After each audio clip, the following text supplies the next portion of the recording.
Ayyaanni gooftaa keenyaa Yesuus Kiristoos jaalalli Waaqayyo Abbaa tokkummaan Hafuura Qulqulluus hunda keenyaa wajjin haa ta'u. Ameen.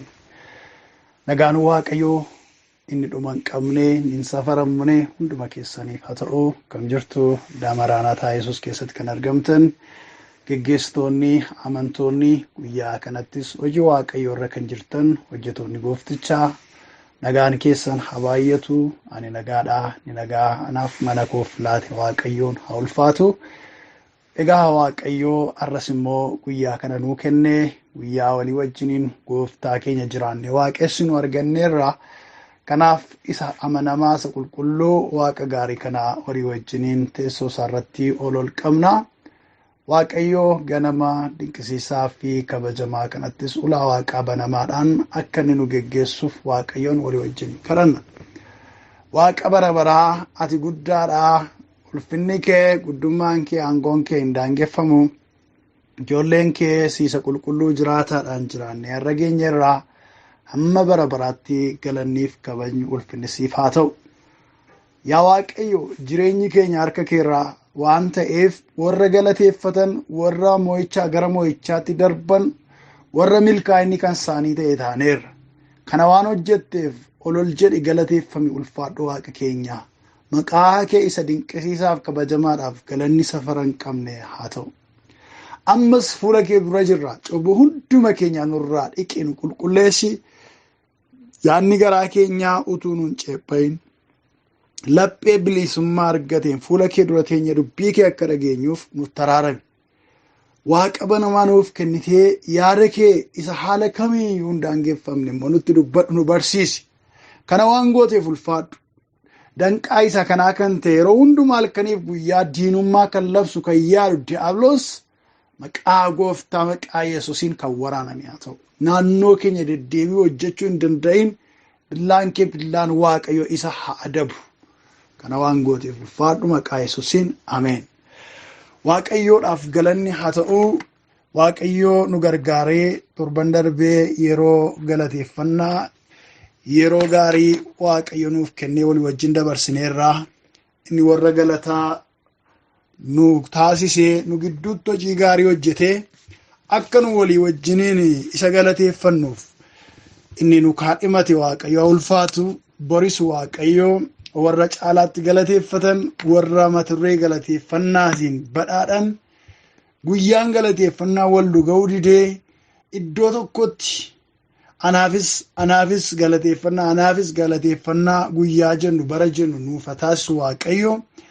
Sagalee Waaqayyoodhaa har'a walii wajjiniin ilaallu mata duree gooftichi maqaa kee in jijjiiraa jedhu irratti walii wajjiniin ilaalla. Gooftichi maal godhaa? Maqaa kee in jijjiiraa sagalee jedhu yookiis mata duree jedhu walii wajjiniin ilaalla. Maqaa namaa jijjiiruu kan danda'u maqaa namaa geeddaruu kan danda'u isadha. Yoo geeddare immoo akkuma maqaa nama geeddare sanaa kan nama taasisu. Maqaa moggaasuudhaaf namni iyyuu hin danda'a. Maatiin iyyuu hin danda'a. Bareechee maqaa namatti tolu maqaa seenaa wayii ittiin yaadatan namni iyyuu namaaf kenna. Garuu maqaa jijjiiree akkuma jijjiire sana kan nama taasisu gooftaadha. Inni immoo maqaa kee in jijjiira. Inni immoo maqaa koo in jijjiira. Inni immoo maqaa keenya in jijjiira. Inni jijjiiruu danda'u Waaqayyoodha. Sababiin isaa maqaan jijjiiramuu duwwaa miti. Icciitiin jijjiirama maqaa keessa jiru maqaan eenyummaadha wajjin kan wal qabatuuf eenyummaa namaa kan ibsuudha. Kanaaf Waaqayyo maqaa jijjiiruu irratti xiyyeeffannoo laata. Calluma jedhee waan gaarii namaa gochuu hin danda'a. Calluma jedhee waan barbaade tokko wanta nu feenu tokko nu gochuu hin danda'a. Garuu sababii Waaqayyo maqaa namaa jijjiiree maqaa sanaan nama waamuuf maqaatu eenyummaa namaa kan ibsuudha. Bakka namni ga'e hundaa kan nama waliin ga'u maqaa namaati. Maqaa gaariis ta'e inni gadheeni nama duukaa adeema jechuudha. Kanaaf maqaan jijjiiramuun hiika guddaa qabaa jechuudha. Seenaa jijjiiramuudhaa wajjiniin tokko jechuun hin danda'amaa jechuudha. Sagalee Waaqayyoo keessaati Waaqayyoo yoom yookiis eenyuuf maqaa jijjiiraa mata duree jedhu qabxii jedhu qabannee walii wajjiniin ilaalaa yoo deemne nama hamma dhumaatti jabaatee wallaansoo qabuuf Waaqayyo maal godha? Maqaa jijjiira, maqaa geeddara. Ganama kana faarfannaa afaan Amaariffaa tokko irra deddeebi'een dhaggeeffadha. Faarfannaa sana utuun dhaggeeffadhu innumti dhaggeeffadhu faarfannaan suni mata duree kana naa ta'e. Kanaaf barreeffamaaf yaadannoo koo fudhadhee tan barreessutti ka'e. Amma immoo Waaqayyoon dubbii kana walii qooduudhaaf, ergaa kana walii qooduudhaaf Waaqayyo bilcheesseera waan ta'eef isan dhiyeessa jechuudha. Kanaaf kan koo duwwaa miti jechuudha ergaan kun. Ergaan kun kan hunda keenyaati. Kan Waaqayyo ittiin hunduma keenya hojjetudha jechuudha. Seera uumamaa boqonnaa 33 lakkoofsa 26 hanga 28 irraa sagalee jiru walii wajjin dubbifachuudhaan jalqabna. Baay'ee seenaa garaa namaa tuquu of keessaa qaba. Laphee namaatti kan dhaga'amu of keessaa qaba. Kutaan sun jechuudha. Seera uumamaa 32 hanga 28 irratti sagalee akkas jedhutu jira. Namichis Yaaqoobiin booruun baqaqeeraa gadi na dhiisii jedhe. Yaaqoob immoo deebisee yoo ana eebbifte malee ani gadi sin dhiisuu jedhe. Namichis maqaan kee eenyu jedhee isa gaafate. Innis deebisee maqaan koo Yaaqoobii jedhe. Yommus namichi ati Waaqayyootti namattis marmitee gadi dhiisuu diddee dhaabbachuus dandeesseetta. Kanaafis si'achi maqaan kee Israa'elaa jedhamu malee Yaaqoobii hin jedhaminii jedhe. Israa'el jechuun Waaqayyo wajjin wallaansoo kan qabu jechuudha. Ameen. Galanni Waaqayyoodhaaf haa ta'u. Dhumarratti booruun baqaqeera. Gadi na dhiisi gaafa namichichi lafarraa hin taane tokko Yaaqoobiin jedhu. Yaaqoobii gaaffii tokko gaafate. Wallaansoon koo kun wallaansoo calluma jedhanii nama wallaansoo qabu miti. Aariidhaaf jibbaafis kan wallaansoo qaban miti. Wallaansoon kun waa barbaachadha. Innis immoo eebbadha. Kanaaf na eebbisi na eebbiftu malee gas hin dhiisu jedhe. Galanni Waaqayyo isa jiraataadhaaf haa ta'u. Na eebbiftu malee waa'ee eebbaa beeka. Bu'aa eebbaan beeka. Eebba jedhee immoo namarraa fudhadhee amma ugatiitti baasaan jira. Amma eebbi inni na hatee miliksee fudhadhee nan baasne ne kan kenna barbaachisa na eebbisi jedhe. Gaafa akkasittiin jedhu namichi Waaqayyo si haa eebbisu amma dhumaatti si haa dhaabu gufuu tajaajila keetii haa buqqisu hin jenneeniin. Waaqayyo bara kee haa eebbisu hin jenneen maqaan kee eenyudha deemi. Maqaan kee maalidha? Amma maqaa kee natti himi jennaan. Yaaqoobii maqaan kun immoo jijjiiramuu qaba. Sababiin isaa maqaan Yaaqoob jedhamu kun sababii inni jijjiiramuu barbaachiseef hiika garaagaraa qaba. Liiteraalii irra keessa isaa yeroo hiiktan isa koomee qabatu jechuudha. Gaafa dhalatu koomee obboleessaa Yaaqoobiin qabateetu duukaa bu'e. Obboleessaa Eesoo qabateetu Yaaqoob duukaa bu'e. Kanaaf isa koomee qabatu akka jechuutti moggaasan Yaaqoobiin. Kun isa irra keessaati. Hiikki isaa inni gadi fagoon garuu goyoomsituu attaalaayi isa jedhama jechuudha. Akka waliin dhooftu wayii akka goyoomsituu hiika kanaa qaba jechuudha Yaaqoob kun. Maqaa kana baateeti mana abbaasaa keessa ture. maqaa kana baateeti gola abbaa isaatii keessa deddeebi'aa hojjetaa abbaa haadha isaatiif ergamaa ture. Maqaa kana baateetu karaa dheeraa deeme. Maqaa kana baateetu mul'ata hamma samii waaqaatti banamaa arge. Maqichi hin jijjiiramne hin darbe mul'atuma sana argee maqaama kanaa wajjiniin. Ammas maqaama kana baateetu gara biyya Laabaan biyya eessuma isaa biyya ormaa deeme. Maqaama kanaan horii tiksaa ture. Waggaa 20 ol waggaa dheeraa maqichaa wajjiniin deddeebi'aa tureetu amma barri biyya sana jiraatan hin ga'a jennaan horii isaa qabeenya isaa maatii isaa fudhatee gara biyya obboleessa isaatii Esaawutti deebi'uudhaaf Esaawu isa eebba jalaa fudhatee deeme sanas araarfachuudhaaf jedhee adeemsa imala jalqabe. Namni haala kanaan seenaan taane maqaan taane baatee deemu suni galgala uummata isaa maatii isaa saba isaa ceesifateetu qobaatti deebi'e. Iddoo tokko yeroo inni ga'u iddoo sanatti namni lafarraa kan hin taane tokko isatti ba'e. Nama lafarraati eessaa dhufte dura hin jilbeenfanne akka fakkeenyaaf Iyyaasuu fa'aa isa booddee warri turan argitanitti ta'e nama lafarraa yeroo argan fuula isaa duratti kufanii jilbeenfatu fa'a. Ati eenyuudha na gargaaru dhufte moo naalloluudhaan dhufte illee jedhanii gaafatu malee wallaansoo hin qabatan. Yaaqoob garuu wallaansoodhaan irra bu'e. Hin qabate gadhiisuu dide. Inni sunis harkaan ba'u Yaaqoobis gad inniisu utuu halkan guutuu dafqee wallaansoo qabu lafee isaa kana gara tafa isaatii kana micciiree qabe namichi lafarraa sun harkaa ba'uudhaaf jedhee gadhiisuu dide. Iddoo isaatii buqqee tafni isaa kun hamma inni okkollutti jechuudha. Hamma inni deemuu dadhabutti garuu gadhiisuu dide. Wallaansoo jibbaa ta'a. Maaliif guyyaan kun guyyaatti seenaan jijjiiramuu qabdu ture. Guyyaan kun guyyaatti maqaan bara dheeraa isa duukaa deeme maqaan hin taane isarraa gatamuun isarra tureera. Eebbinni kanaan dura mana abbaa isaa Yisihaaqii walitti guuree ba'e. Eebbi Esaawuudha inni jalaa fudhatee ba'e. Qabeenyi mana Laabaan inni walitti guure jireenyi inni jiraachaa jiru nagaa isaaf kennuu dide. Isa quubsuu dide keessi isaa ammayyuu duwwaadha. Ammayyuu waa barbaada. Hamma namaatti waa walitti guureera. Hamma namaatti waa walitti coreera. Badhaadheeras haa ta'u garuu ammayyuu keessi isaa duwwaadha. Kanaaf eebba barbaada namni kun. Eebba kana argachuudhaaf wallaansoo qabee dadhee booddee na eebbisi jedhe.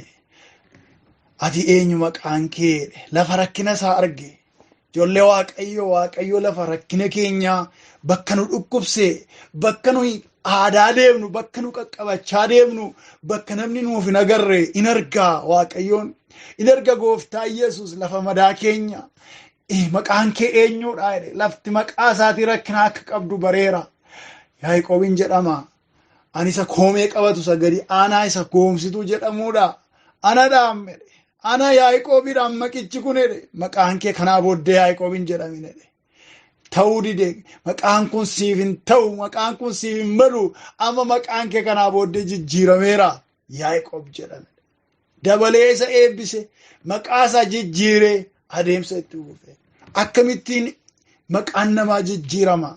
Maqaan kaleessaa si duukaa adeemaa ture karaa gaa'ilaatiin karaa hawaasummaatiin biyyatti keessa jiraattuun maatii keetti dhalattee guddatteen iddoo hojii keetiitiin maqaan si duukaa adeeme maqaan ofirratti jibbitu maqaan namni sitti moggaase maqaa masoo kan sii ta'e maqaan kun yoom narraa ka'a jettee kan itti boosu kan itti yaaddoftu waa'ee sanaa galagaltee yeroo laaltu godaannisa ta'ee kan sammuu kee dhukkubsu maaliidha maqichi akkamittiin immoo sirraa ka'a.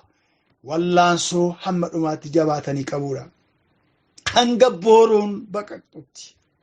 Hamma booruun baqaqutti. Hamma yeroo ulfaataatti. Hamma yeroo namni hin danda'u jedhamutti. Yeroo itti irribii sammuu namaatti ulfaatudha yeroo itti booruun baqaqu. Yeroo itti namni inni ba'aa wallaansoo irra hin jirreyyuu itti dadhabuudha. Hamma sa'aatii jedhumaa sanaatti wallaansoo qabe. Humnaanis harkaa ba'uudhaaf hamma lafeensaa iddoodhaa buqqaatutti wallaansoo qabe garuu gad hin dhiifne. Maaliif inni waan barbaade qaba. maqaa isarraa gatamuu qabu tokkotu jira. Waan irraa dhanna qabachuu barbaadu tokkotu jira. Seenaa isa duukaa itti ufuu hin barbaanne tokkotu jira. Kanaaf namni lafarraa kan hin taane suni kan isaan wallaansoo qabaa ture suni maqaa isaa Israa'elitti jedhee isa moggaase. Gara san Waaqayyoo wallaansoo qabu, gara saba Waaqayyoo jedhamu, gara kanatti isa guddisee jijjiiree sokke. Kanaaf Waaqayyo maqaa kee in jijjiira obboleessa koo obboleettii koo. Maqaan eenyummaadha. Maqaan nama biraa hin hafu. Waaqayyo inni maqaa namaa jijjiiru immoo akkamittiin yoo jenne hamma dhumaatti jabaatanii wallaansoo qabuudha. Wallaansoo isa gaarii sana. Isa namni Waaqayyoodha. Phaawulosi wallaansoo amantii isa gaarii sana jabaadhee qabeera jedhu sana hamma dhumaatti haala hundumaa keessatti jabaatanii yeroo qabanii maqaan namaa hin jijjiirama. Isa dhamoo isa miti. Maqaa namni sagalee isaatiin si waamuu amma saalfatutti Waaqayyoon maqaa kee jijjiira gaafa sanaadha. Inni lammaffaan immoo eenyuufi yoomidha kan Waaqayyo maqaa namaa jijjiiru maqaa kee hin jijjiira jenneerra ga'een keenya. Yoo maal ta'eera isa jedhu immoo ilaaluun gaariidha. Qilleensa irratti dubbatame akka hin dhiifamneef. Lammaffaan nama amanu gaafa ta'an, nama amantii gaafa ta'an, mallattoon ittiin beekaman amanuudhaan, Waaqayyoo irratti hirkachuudhaan, Waaqayyoon abdachuudhaan gaafa beekaman turanii gaafa akkasittiin isa eegan nama amantii ta'anii gaafa sana maqaan namaa hin jijjiirama. Asuma seera uumamaa keessan tura ammas seera uumamaa boqonnaa 17 lakkoofsa 5 fi lakkoofsa 15 dubbifanna. Seera uumamaa boqonnaa 17 lakkoofsa 5 fi lakkoofsi 15 akkas jedha. Isa 5 irra jiruun dubbisa. Maqaan kee si'achi Abrahaam hin jedhamu. Ani saba sonaan baay'eedhaa fi abbaa waan si godhuu fi maqaan kee Abrahaam hin jedhama. Abrahaam jechuun abbaa saba baay'ee jechuudha. Lakkoofsa 15 irra immoo deemnee yoo dubbifne Waaqayyo ammas Abrahaamiin waa'ee haadha manaa kee Saarayiif immoo maqaa ishee Saarayi jettee hin waamin. Maqaan ishee si'achi Saaraa haa jedhamu. Ani ishee nan eebbisa. Ilmas immoo ishee irraa siif nan kenna. Ani ishee nan eebbisa. Isheenis saba baay'eedhaaf haadha hin taati. Mootonni saba garaagaraa ishee irraa in argamu jedheedha. Lakkoofsa 16 wajjinan dubbise. Galanni Waaqayyoodhaaf haa ta'u. Jarreen kun lamaan Abrahaam irraa gara Abrahaamitti, Saarayii irraa gara Saaraatti jijjiiraman namoonni kun. Dhimmi jijjiirraa maqaa isaanii fide kun dhimma amantiiti. Abrahaami wanti inni ittiin beekamu, koodii inni ittiin beekamu, mallattoon ittiin adda ta'e beekamu in amana Waaqayyoon. Why not? Hin danda'a Waaqayyo jedha. Waaqayyoon kun dhuguma Elchaadaayidha. Abrahaam Waaqayyootti amane innis maalitti lakkaa'amee jira? Qajeelummaatti isaaf lakkaa'amee. Waa'ee kanaa kakuu haaraa keessatti sirriitti barreeffameera. Waa'een amanuu danda'u Abrahaam kun jechuudha. Sababii inni Waaqayyoo irratti amanee of gatuuf Waaqayyo immoo waan baay'eetti isa gargaareera nama kana. Abbaa saba hundumaa kan inni jedhameef icciitii biraa dalagee miti Abrahaam. Waan ajaa'ibaa dhalli namaa gochuu hin dandeenye, waan humna namaa fixu, waan qabeenya namaa fixu, waan addaa tokko godhetu hin taane, waan namni baay'een gochuudhaaf dagatuuf dhibaa'u in amana Waaqayyoon. Amantii qaba Waaqayyoo irratti. Haalotaan maaliin Waaqayyoon madaalee amantii isaa hin sheekaraa'u. Kanaaf Waaqayyo maal godhe iddoo kanatti maqaa isaa jijjiire. Yaaqoob maqaa isaa Waaqayyo karaa nama lafarraa kana isa jijjiire maqaan isaa Israa'eluma ta'e. Innis abbaa qomoo guddaa ta'e. Abrahaamis Waaqayyo maqaa isaa Abrahaam irraati gara Abrahaamitti jijjiire. Innis in amane maal ta'e immoo abbaa saba baay'ee ta'e. Amantiidhaan warra jilba isaa keessaa ba'an duwwaa utuu hin taane warra nuun akka qomootti laayinii dhalootaatiin isaa wajjiniin walitti dhufeenya hin qabne nu warra sanyii kan biraa irraati argamne sanyii Abrahaam irraa adda turreyyuu inni Abrahaam sanyii qomoo warra Seem keessaati. Nuyi garuu warra abaarame qomoo ormaa keessaa turre sanyii Kaam keessaa turre. Namoota akkasii kana sanyii warra Yesuus Kiristoositti amaneefiyyuu dhufee dibaabeen abbummaa isaatii gaaddidduun abbummaa isaatii nurrayyuu hin golboobe jechuudha. Eerra kan eenyu kan Abrahaam abbummaan isaa sanyii Israa'el duwwaa irratti limiitii hin taane hin hundoofne sanarratti hin qabanne waan amanuuf inni kakuu haaraattu achas darbee warra Yesuus Kiristoositti amanan hundumaaf abbaa ta'e. Sababii maaliitiif? Sababii amantiitiif. Maqaan isaa maaliif jijjiirame? Umuriin koo hin fakkaatu sichi tarii inni Waaqayyo jedhu kun si'achi hafeera. Si'achi homaa miti ani yoon du'ees rakkoon qabu hin jenne. Jette miti Waaqayyo nan amana. Nan godha jette miti Waaqayyo ati hin dandeessa. Kana jedha namni kun. Kanaaf Waaqayyo maqaa isaa jijjiireef. Jijjiireef Waaqayyo maqaa isaa. Firoota ko maqaan keessan akka geeddaramu akka jijjiiramu seenaan kaleessatti waamamtan mallattoon kaleessatti beekamtan inni hirroon sun akka inni bal'atu akka inni jijjiiramu hin feetu hin barbaaddu. Namoota maalii ta'uudha? Namoota amanan ta'uudha.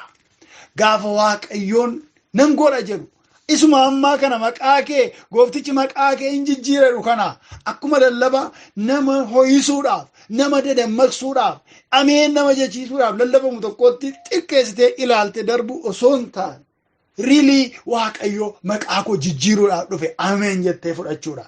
Jireenya kee keessatti Waaqayyoon eeguudhaan yoo ta'e kanaadha amantii shaakaluun asirraa eegala biroo tokko. Abaluudhaaf dubbatameem jedha namni yeroo baay'ee ofirra dabarse yeroo eebbaas yeroo adabaas yeroo gorsaas yeroo dheekkamsaas ituma salaallatu lakki kun immoo abalumaaf yaadame ta'e innaa laata nan fakkaatu jedha. Ituma keessa isaatii isa qoruu sidhaan qalbiitti diddiirradhu tuma furee Waaqaa jedhu sidhaan fudhadhu ameen jedhi hin maminii kanuma keetii ergaan kun ituma Waaqayyotti hin jedhu lallabatamu faarfannaa faarfatamuun sagalee Waaqayyoo kutaa macaafa qulqulluu dubbifatuun ergaa itti dubbatamuun utuu ameen jedhee hin jijjiiraminiin isa darbachuudha. Garuu warri amananii gaafa amanan nama amantiis gaafa ta'anii maal ta'u maqaa namaatu jijjiirama jechuudha. Kanaaf Abrahaam amantiidhaan sadarkaa abbummaa isaa qabate jechuudha. Inni kan biraan immoo yoomidha maqaan kee kan jijjiiramu yoom gaafa kamiidha? Gaafa Yesuusin beekanii beeksisan maqaan namaa jijjiirama. Gaafa Yesuusin beekanii beeksisan. Beekuun waa tokkodha. Beeksisuun immoo isa dabalataati. Nu hunduma keenyarraa wanti barbaadamu isa kanaadha. Inni jalqabaa beekuudha. Utuun beekiniin Yesuusin beeksisuun hin danda'amu. Ofii ofiitii beekanii garuu isa booddee gaafa beeksisan maqaan namaadhaa hin jijjiirama. Gara kakuu haaraatti dhufna. Wangeela Maatiyos boqonnaa 16 lakkoofsa 15 kaasee isa jiru dubbifan. Hanga lakkoofsa 19tti. Yesuus immoo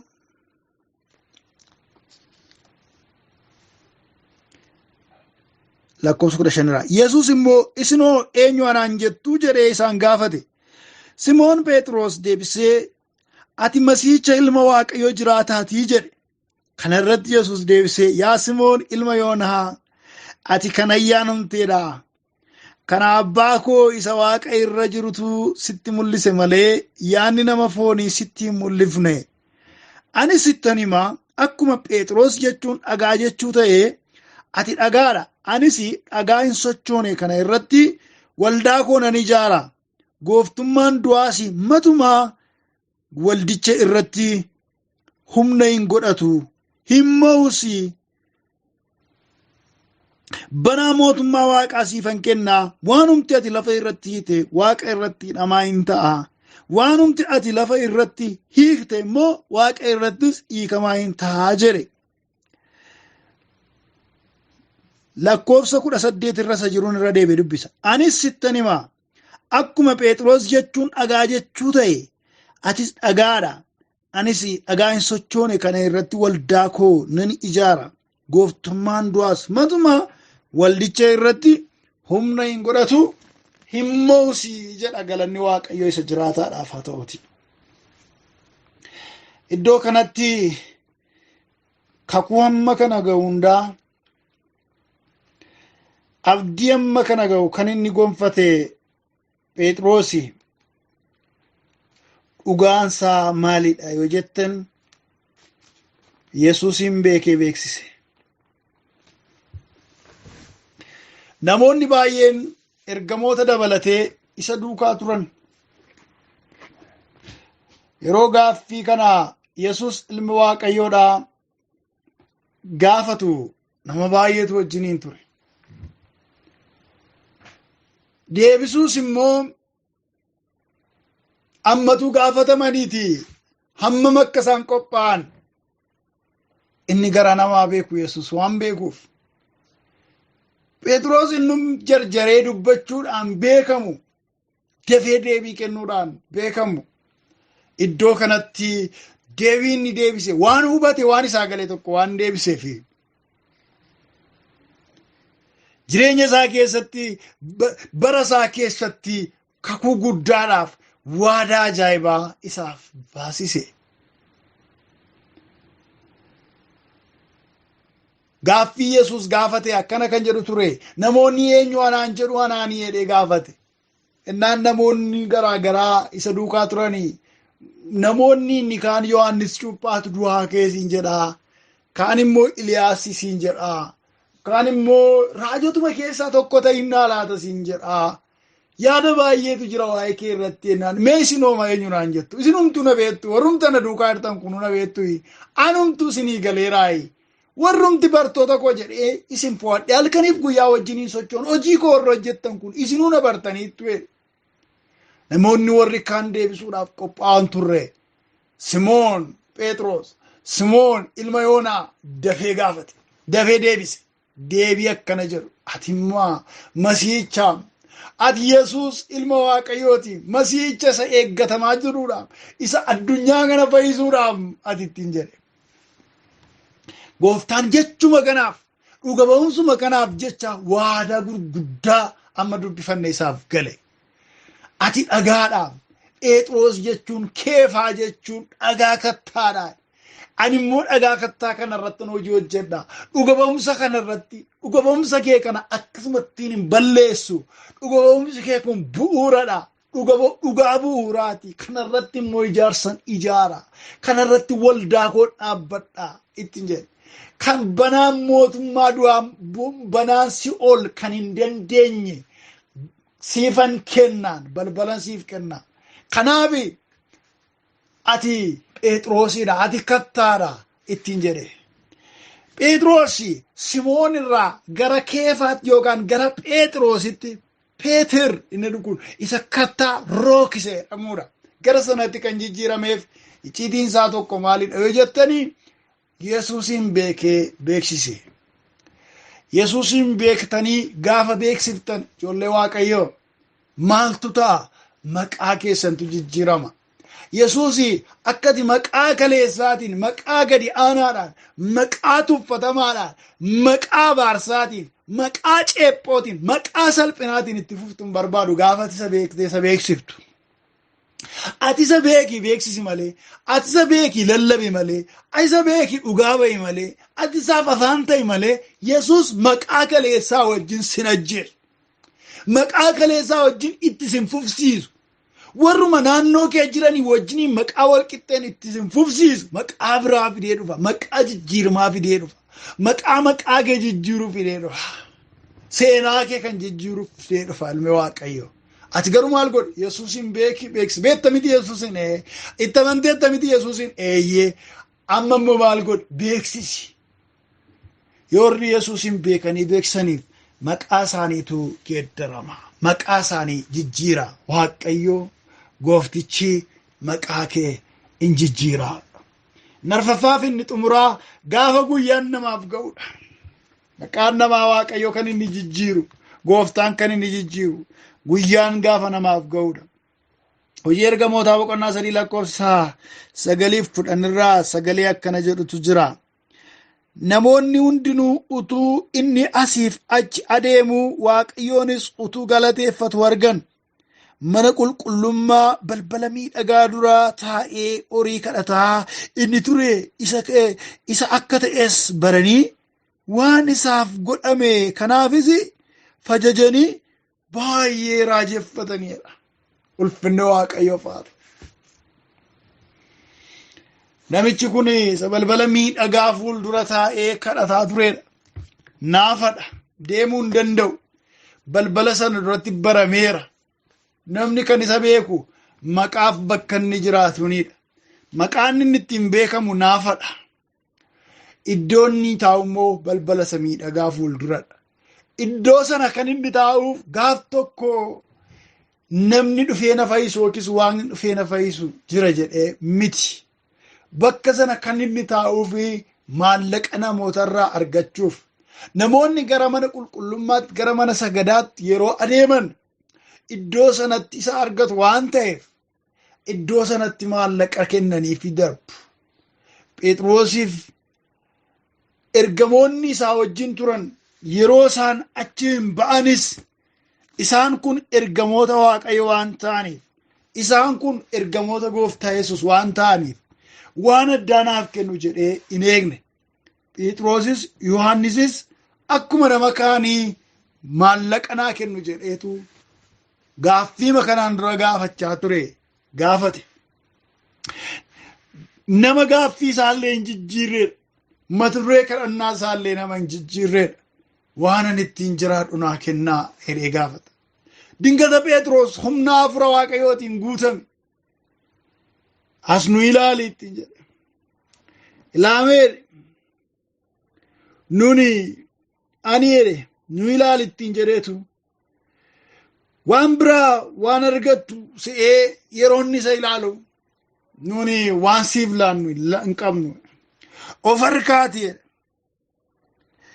Waan laannu hin qabnu. Ani meetii fi warqee hin qabu. Waan hin qabu garuu siifan kenna. Maqaa Gooftaa, maqaa Yesuus Kiristoos nama Naazreetiitiin ka'ii adeemi jedheeniin.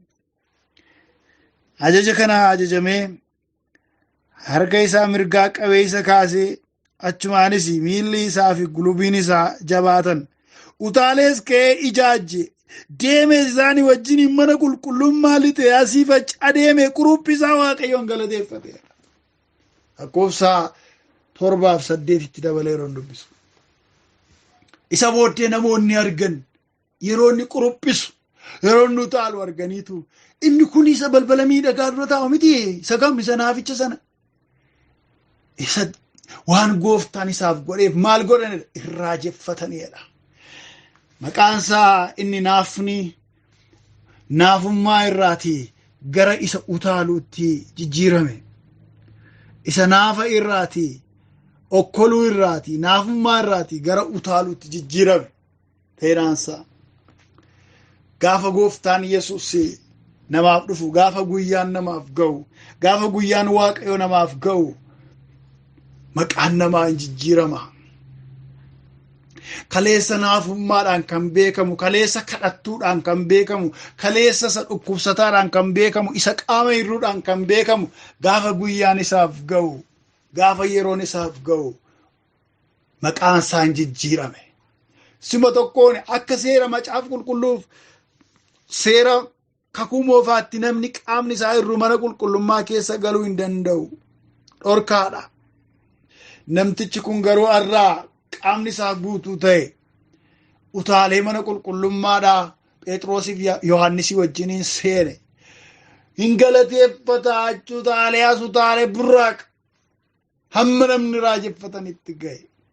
Kan seerri isa dhowwaa ture isarraa ka'e. Maqaan isarra ture, arrabsoon isarra ture isarraa ka'e. Garuu namichi kun maal godhe? Soomaaf kadhannaa irra ture lakkii. Namichi kun namoota Waaqayyoo ta'uu isaanii argee naaf kadhadhaa jedhee lakkii maali dharee? Guyyaa Gooftaatu isaaf ga'e. Yeroo Waaqayyootu isaaf ga'e. Guyyaa Waaqayyo achi isa kaasutu isaaf ga'e. Guyyaan sun guyyaa Waaqayyo isaan murteesseera.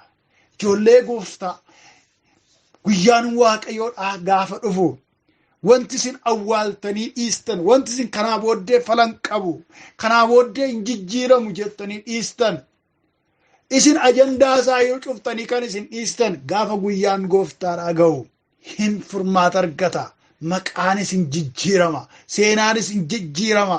Mata duree ittiin maqaan keessan gadi bu'aa ture hafee mata duree ittiin seenaan keessan ol ka'ee dubbatamu ta'a yoom gaafa guyyaan Waaqayyoodhaa ga'u. Kanaaf ijoollee gooftaa, guyyaan Waaqayyoo jira jechuun dadhabinaa. Guyyaan Waaqayyoo dhufaa jira jechuun dagatinaa. Gaafa rakkinni isinitti lallabu, gaafa diinni isinitti lallabu, gaafa abdii kutannaan isinitti lallabu, guyyaan gooftaa kootii dhufaa jira. Guyyaan inni itti murtoo kennu dhufaa jira. Nan amanaa, nan abdadhaa jechuu hin dagatinaa. Kanaaf guyyaan gooftaa gaafa dhufu maqaan kee hin jijjiirama. Jira guyyaatti maqaan kun anarraa kaafamu jechaa deemi. Gaafatti seenaan kun gatamuuf jiru jechaa deemi. Abdachaa adeemi.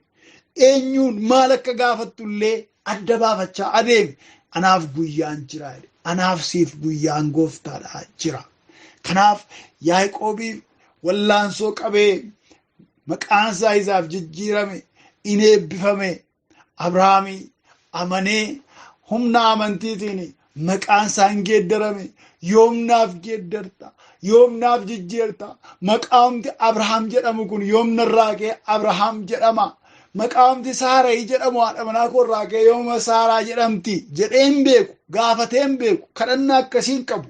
Garuu maal godhe? In amana Waaqayyoon. Waaqayyoo in hojjeta. Ani Waaqayyoon nan beekaa, akka inni hojjetu nan beekaa. Hin kadhanne waan maqaa kana, maqaa baaqee kanaan hafuu, maqaa gartokkee kanaan hafuu ajandaa godhee hin kadhanne inni. Garuu Waaqayyoo hin dhufeef. Maal jedhee? Maqaan kun sin madaalu. Maqaan kun si wajjiniin hin deemu. Kanaaf maqaan kee jijjiiramuu qaba. Abrahaam jedhamta ittiin jedhe. Phexrosis akkasuma yoomuman kattaataa, yoom waldaan irratti ijaarama. Maaloo hin jenne maal godhe? Yesuus hin beeke. Isa beekummoo labse, isa beekummoo beeksise. Hin qaanoofne, isa mitii laata jedhee hin shakkine. Garaa dudduuba hin dubbanne. Inni nu wajjin deemaa jirru nuni buddeen keenya dhiisnee, biizinasii keenya dhiisnee duukaa kaane kun kan biraadhaa laata jedhee hin shakkine. Akka Yohaannis Cuuphaadhaa Simoo kan biraa eeggannu inni dhufuudhaaf jedhu jedhee ejjennoo isaan jijjiirre. Inni nu mana keenya jireenya keenya dhiibnee duukaa buune kuni ati eenyuudha beektaa? Ati ilma Waaqayyooti. Ati masiihicha isa dhufuudhaaf jiruudha jedhee dubbate. Sirrattan ijaaraa. Akkuma dubbii isaa ayyaanni guyyaa 50ffaa inni Pheenxeqoostee jedhamu gaafa ga'e, Hafuurri Qulqulluun gaafa dhufe, bu'uura Hafuura Qulqulluu humnaan hundumaarra gaafa dhufe, arraba isaa hiikkatee namtichi kaleessa isa ganaa ture suni Phexros isa dhugaa ta'ee Yesuusin lallabe. Phexros isa sirrii ta'ee Yesuusin labse. Kanaaf waldaan kiristiyaanaa karaa beekamaaf karaa ifaa ta'een kakuu haaraa keessatti kan isheen hundoofte guyyaa sanadha.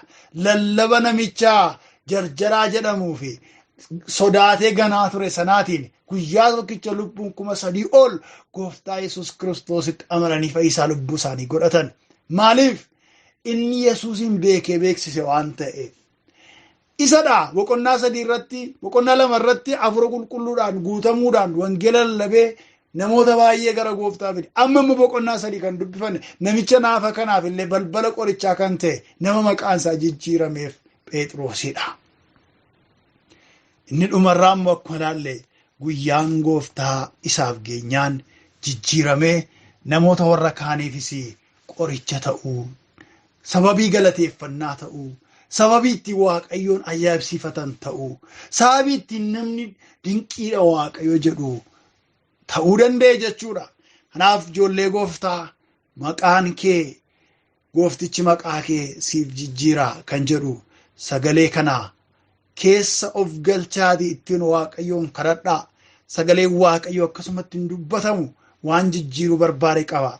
Waldaa Maraanaataa Yesuusiif Waaqayyo waan jijjiiruu barbaade qaba. Waaqayyo gooftaanii tokkoon keenyaaf waan jijjiiruu barbaade, maqaan nurraa jijjiiruu barbaade qaba. Inni guddaadha, inni mootiidha. Maqaa ittiin seenaa keenya jijjiiru haaraa baatee fidaa'eera. Sana akka arginuuf gooftichi nu haa gargaaru. Sagalee kana darbees karaa adda addaatiin kan isin qaqqabu amanaa. inni dubbate waaqayyoon dubbatee niisu namni maqaa keessan fuudhee gaarii godhe moggaasee waan jedhe sana immoo gochuu dhiisuu danda'a. Jijjiiree akka maqaa isaa jijjiiree sana isin hin taasisu maatiin keessan, firri keessan, hiriyaan keessan. Garuu inni maqaa keessan jijjiiree akkuma isin jijjiire sana taasisuu danda'u. Akkuma maqaa keessanii sana isin deddeebisuu danda'u. Gooftichi maqaa kee in jijjiira. Galatoomi ulfaadhu kabajami waaqa keenyaa. Ati waaqayyoonni guddaa taate inni jecha kee wajjiniin hojii hojjettu anaaf ergaa fiddeetta. Obboloota kootiifis ergaa fiddeetta. Ameen. Maqaan nun ofirratti jibbine. Ameen. Maqaa namoonni nu jaallatan nurratti jibbani. Maqaan nuuf hin taane inni nutti hin tolle. Maqaa gooftaa Yesuusiin humna dubbii waaqayyo dubbatame kanaan nurraa haa cabu. Mana keenya irraa haa cabu. Nurraa haa kaafamu. Maqaan haaraan inni